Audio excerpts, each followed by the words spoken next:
definiría el Evangelio de la Prosperidad? No hay otra manera de definirlo que no sea decir que es un falso evangelio. Lamentablemente, un falso evangelio que se funda en Estados Unidos y que tristemente se ha convertido en la cara o el referente de la cristiandad en el mundo. Muchísima gente piensa que ese es el referente de lo que es ser un cristiano porque se ha popularizado en todos los continentes. Yo te diría más, casi cada denominación cristiana de alguna u otra forma ha sido inoculada con el falso evangelio de la prosperidad. ¿Qué consecuencias tiene el Evangelio de la Prosperidad? Graves consecuencias. Entre ellas, una de las primeras que minimiza el evangelio de Jesucristo.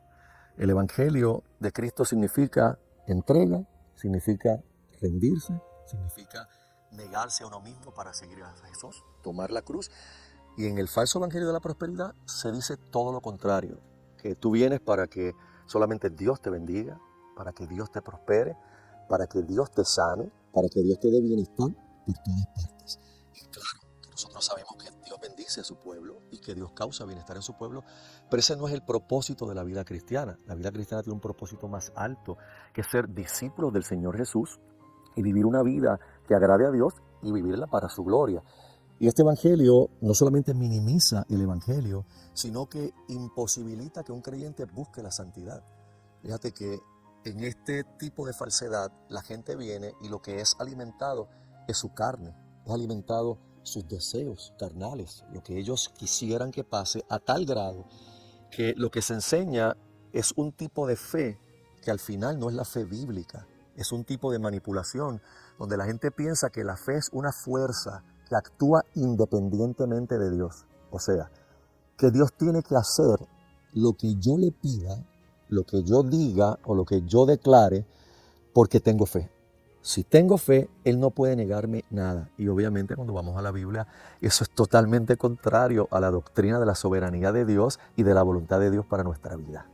¿Cómo identificar las iglesias que predican el Evangelio de la Prosperidad? Obviamente van a tener un sermón, un mensaje que no confronta a la gente con la realidad del Evangelio. La predicación bíblica siempre va a confrontar al creyente y al no creyente que asista al templo, lo va a confrontar con la condición de su corazón, porque para Dios eso es lo más importante. En este falso evangelio, la gente lo que recibe es un sermón que trata de acariciar su oído, que lo que trata es de ser motivacional, trata de mostrarle a la gente una vida color de rosa, una vida donde todos tus sueños, todo lo que tú quieras, puedes pedírselo a Dios porque si tienes fe, Dios no te lo va a negar.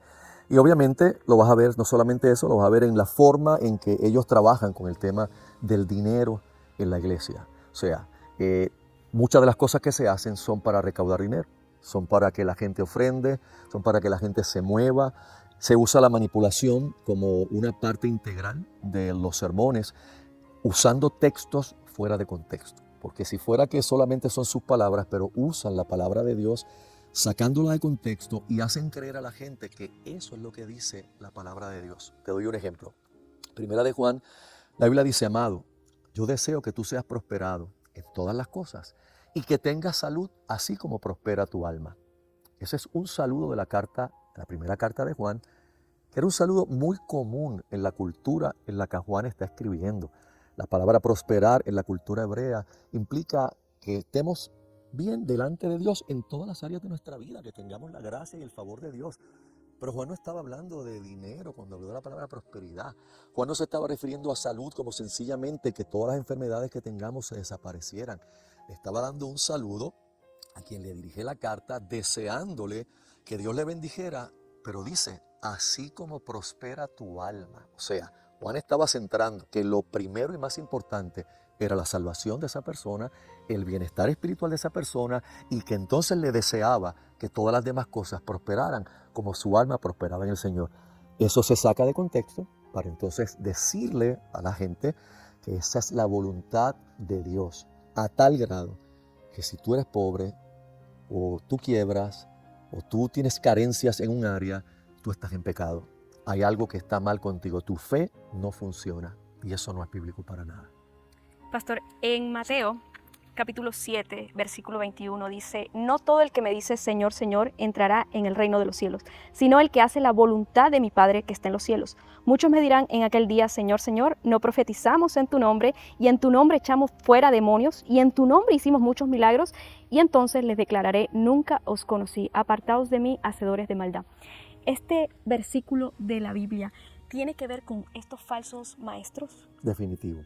El contexto de Mateo capítulo 7 son los falsos profetas, y ese es uno de los versos más escalofriantes de la Biblia. O sea, tengo que decir que es un verso muy solemne, y aun cuando los creyentes lo leemos, pues nuestro corazón tiembla, porque estamos viendo la posibilidad de que personas crean que sirven a Dios, que están en el Evangelio, pero realmente no están en un falso evangelio. Fíjate que el Señor les indica que en ese día ellos le dirán las cosas que hicieron en su nombre.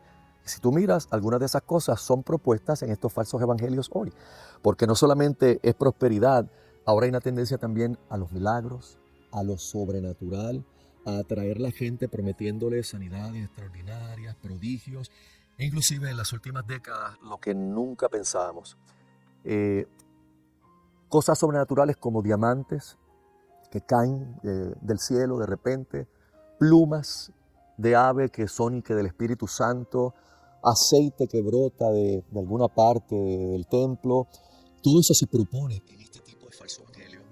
Y nosotros sabemos que obviamente esto es contrario a la Escritura, es contrario a la palabra, y Jesús trajo una gran advertencia solemne. O sea, va a haber gente en ese día que estuvieron en medio de actividades que parecían que eran de Dios, pero Él nunca los conoció. Y esa es la clave. Nunca los conocí. Ellos van a alegar, nosotros te conocemos porque mira lo que hicimos. Y Él va a decir, nunca los conocí. Lo triste es que ahí está hablando de los falsos profetas. A mí lo que más dolor me da son sus seguidores. Porque no solamente son ellos. Ellos arrastran a miles y miles de personas que lamentablemente si no se arrepienten van a parar igual que ellos separados de Dios para siempre. Lamentable, pastor. Si le menciono algunos nombres de celebridades cristianas, pastores, usted me deja saber entonces si son falsos o no. Cash Luna, Falso maestro. Dante Hebel, Falso maestro. Yesenia Den. Falso maestro. Estos y otros más Muchos otros. son falsos. Y estos falsos maestros tienen miles de personas, como usted dice. Miles de seguidores. Miles de seguidores. Miles. ¿Qué le diría a estas personas que están en estas iglesias? Si estuviera al alcance, ¿verdad? Mi voz y mi presencia de tocar personas que están en esto, yo les contaría un poco de mi testimonio, porque nosotros también estuvimos en esos caminos hace años atrás. Por eso cuando yo hablo de esto, hablo con autoridad, pero hablo con compasión, porque yo estuve ahí y también prediqué. Y fui un pastor que predicaba cosas falsas sin yo entender que era falsedad. Yo creía que servía a Dios y que amaba a Dios y que estaba haciendo lo correcto. Y no pensé que estaba guiando a la gente a un camino que no era bíblico y que no era el evangelio puro. Por lo tanto, yo le diría a ellos que reflexionen, que vayan a la Escritura, que sean como los creyentes de Berea, que comparen cada día con la Escritura lo que están oyendo y que se arrepientan de ese camino y huyan de estas personas. Ahí no se puede ir con paños tibios, ahí hay que correr, hay que huir, porque este evangelio falso representa un gran magnetismo, una gran fuerza.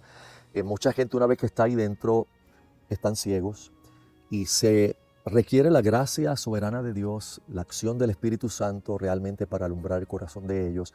Hay muchos creyentes que están haciendo un trabajo muy importante a través de blogs, como tú lo estás haciendo, a través del púlpito, predicando el evangelio, no solamente en la congregación, sino permitiendo que la voz salga para que toque a otros en otras congregaciones como esas y Dios les alumbre con la verdad. Esa es nuestra oración, esa es nuestra fe y es nuestra esperanza. Pastor, usted mencionó que su testimonio es parte de ese evangelio de la prosperidad. Cuéntenos cómo usted salió del evangelio de la prosperidad a sana doctrina. Pues te cuento un poquitito de cómo entré. Yo me crié en la iglesia desde niño, en la escuela bíblica, soy producto de la escuela bíblica, iglesia pentecostal, y fueron mis raíces y aprecio mucho mis raíces, me enseñaron a amar al Señor y a amar la Biblia. Luego en mi juventud temprana, cuando ya me iba a casar, pues me llegó esas enseñanzas, a Puerto Rico llegaron algunos maestros de Estados Unidos, establecieron una iglesia en Santurce y comenzaron a predicar. Cuando yo fui a oírlos, tengo que decirte que me cautivaron. Fue increíble, me cautivaron, me cegué, leí toda la literatura que pude, compré todos los libros de maestros falsos como Kenneth Hagin, que se le considera el padre de este tipo de movimiento, Kenneth Copeland, todos estos que todavía están hoy. Yo me leí cuanto material había. Y luego fue lo que comencé a poder dar a la gente que me escuchaba y a la congregación. La doctrina de la prosperidad, la sanidad física era bien importante también en ese aspecto, en lo que predicábamos. La liberación demoníaca tomó un aspecto también no bíblico, fuimos a un extremo, la guerra espiritual. Son tantas doctrinas. Pero llegó un momento que era el momento más crucial para nuestro ministerio en términos humanos. Estábamos para mudarnos a nuestro templo después de años, una iglesia que había crecido a más de 1.500 personas y veníamos con la promesa de estar en un lugar más amplio, pero no puedo negarte, también el entendimiento era que íbamos a crecer y a crecer porque la otra cosa es el deseo de la multiplicación, pero no por la gloria de Dios, sino porque el poder que eso da, la personalidad que eso crea entre la gente. Y cuando veníamos para acá, en mi corazón comienza a haber una gran inquietud con que algo está mal, y no era nada físico, que algo faltaba en nuestra iglesia, algo no estaba bien. Hablé con alguna gente y me decían, pastor, pero sí, ya estamos para mudarnos, todo está perfecto. Eran años de vacas gordas en Puerto Rico, en Estados Unidos, las finanzas de la iglesia estaban súper bien, todo estaba bien. Los amigos pastores venían a pedirme consejos de cómo habíamos crecido la iglesia, que yo les diera los consejos de cómo hacerlo, a ese nivel. Y sin embargo, yo seguía con esto. Yo pertenecía a una confraternidad pastoral en ese momento y me hicieron el director del área de Puerto Rico y me pidieron que yo llevara una de las sesiones en la conferencia que venía y me enviaron el material. Era una confraternidad norteamericana y ellos me enviaron un tema y el tema era la iglesia centrada en el evangelio. Cuando ellos me envían este tema, para mí fue de muchísimo impacto. La conferencia se da, dimos los talleres, las sesiones, la conferencia termina. Y los norteamericanos, como ellos suelen ser, ya ellos tenían el otro tema para el próximo año. Pero yo no pude salir de ese tema. Yo comencé a reflexionar, esto es lo que yo estoy sintiendo y experimentando que está mal con nosotros. Nosotros no estamos predicando realmente centralmente el evangelio, ni lo tenemos centralmente en la iglesia. Me di a la tarea entonces de comenzar a reflexionar, a buscar, a indagar, a qué cristianos veo más centrados en el evangelio. Y empecé a encontrar denominadores comunes en las iglesias bíblicas, en las iglesias reformadas, en iglesias que tenían la palabra de Dios como lo primero en sus vidas, cristocéntricas, Cristo como la prioridad en la predicación. Y en ese denominador común fue que explotó de repente lo lejos que estábamos del evangelio puro, cómo nos habíamos contaminado. Eso fue como una avalancha. Y ahora la pregunta era, ¿qué hago? Nosotros vamos a un templo nuevo, ese templo incluye una hipoteca grandísima. Ningún pastor quiere menguar la congregación cuando va así a lo que veníamos acá. Pero no era algo mío, no era humano. Como no era humano, Dios no cesó en su empeño, lo comuniqué al resto de los ancianos y ahí comenzó hace cerca de 10 años la reforma en nuestra iglesia. Sin importar las consecuencias, el Señor nos guió. Yo no puedo darme crédito de la valentía la dio el Espíritu, la dio la gracia de Dios y continuamos enseñando el Evangelio y luego lo más difícil, tomar la doctrina y llevarla a la eclesiología. Una cosa es proclamar doctrina y otra cosa es decir, ahora la doctrina tiene que cambiar la iglesia, cómo la iglesia hace las cosas. Y fuimos a examinar qué de lo que hacemos es bíblico, qué de lo que hacemos no es. Y fuimos punto por punto, doctrina por doctrina, ministerio por ministerio, y obviamente eso explotó en una gran bomba, donde mucha gente entonces decidió salir de la congregación porque entendían que ellos necesitaban esas cosas que nosotros estábamos eliminando, fueron a buscarla en otros lugares y Dios nos dio la gracia, el denuedo de permanecer firmes sin importar si menguaba, inclusive llegar un momento donde pensamos si no podemos quedarnos aquí, pues vendemos esto y nos vamos a un lugar más pequeño, pero vuelta atrás no había, porque una vez que Dios te muestra la claridad del Evangelio, ir atrás ya sería con graves consecuencias para tu alma inclusive. Así que eso es cortito el testimonio. ¿Cuántas personas, cuántos miembros perdió?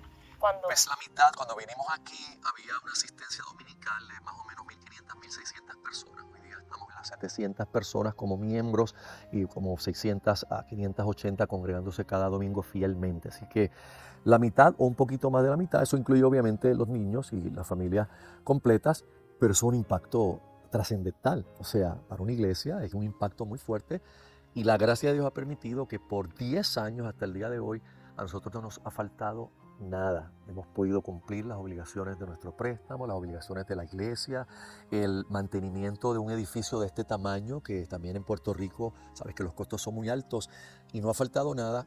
Y hemos podido mantener nuestro compromiso con misioneros y familias misioneras que apoyamos en distintas partes del mundo y nunca hemos tenido que decir ni un dólar te quito, mejor lo quitamos de otra parte que quitárselo a ellos. Y pues eso puedo dar como testimonio de la gracia de Dios. ¿Cómo identificar entonces una sana doctrina, una iglesia de sana doctrina? Una de las primeras cosas en una iglesia de sana doctrina es que la predicación de la palabra debe ser expositiva. En los falsos evangelios siempre se predica temáticamente, o sea, la persona, el maestro, busca un tema y lo acomoda, o sea, hace que la Biblia se acomode a lo que quiere decir. Pues yo quiero predicar, por ejemplo, de prosperidad, pues vamos a buscar Primera de Juan, vamos a buscar por aquí un salmo, vamos a buscar la historia de Abraham, que Dios lo hizo riquísimo en su tiempo, y con esos versos que están fuera del contexto gramatical, literal e histórico, yo los marroneo en un buen lenguaje boricua y los hago que encajen en lo que yo quiero decir. Así se hace en esos círculos. En los círculos bíblicos, las iglesias bíblicas, tomamos la palabra de Dios y la predicamos expositivamente. O sea, tomamos un libro de la Biblia y lo vamos a predicar de principio a fin, pasaje por pasaje, respetando el contexto literario, el contexto lingüístico, el contexto gramatical e histórico, preguntándonos qué le quiso decir Dios a la primera audiencia y luego viendo qué nos quiere decir a nosotros hoy día. Esa es una de las primeras señales para identificar, ¿están predicando la Biblia en este lugar? ¿Están respetando la palabra de Dios o están predicando lo que ellos quieren oír? Eso es una de las principales cosas que debemos buscar. Segunda, ¿cómo se gobierna la iglesia? Una iglesia bíblica debe tener una eclesiología sana. La Biblia nunca ha tenido en mente el gobierno de un solo pastor, el gobierno de un monarca.